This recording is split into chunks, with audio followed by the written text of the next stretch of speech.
ఒకసారి బీన్స్ తోటి కర్రీ ఇలా చేసి పెట్టండి. పిల్లలు చాలా ఇష్టంగా తింటారు. అంత కమ్మగా ఉంటదనమాట.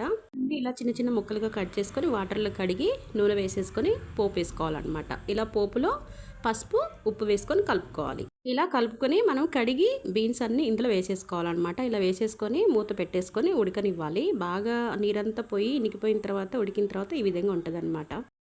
నేను టమాటాలు కట్ చేసింది ఇందులో అయితే వీడియో స్కిప్ అయిపోయిందనమాట. సో, టమాటాలు 2, 3 కట్ చేసుకొని, కారం వేసేసుకొని, కలుపుకొని అది మగ్గిన తర్వాత బాగా మగ్గిన తర్వాత మనము పప్పుల పొడి ఉప్మాకి వేసుకుంటాం కదా! అది ఇందులో వేసుకొని కలుపుకోవాలనమాట. ఇలా కలుపుకున్న తర్వాత దాంట్లో కొంచెం వెల్లుల్లి, పచ్చి వెల్లుల్లిని దంచేసుకోవాలి. ఇలా దంచుకున్న తర్వాత మొత్తం అంతా కలుపుకొని ఒక 5 నిమిషాలు ఉంచి స్టవ్ ఆపేసుకొని ఇలా గిన్నెలో వేసేసుకుంటే బీన్స్ కర్రీ చాలా టేస్టీగా ఉంటుంది. రోటీలతో పాటు అన్నంతోనైనా చాలా బాగుంటుంది. ఒకసారి ఇలా చేసి చూడండి. పిల్లలు చాలా ఇష్టంగా తింటారు. బీన్స్ కర్రీ అయితే రెడీ అయిపోయింది. ఇంకెందుకు ఆలస్యం, ఇప్పుడే వీడియో నచ్చితే లైక్ చేసి సబ్స్క్రైబ్ చేయండి.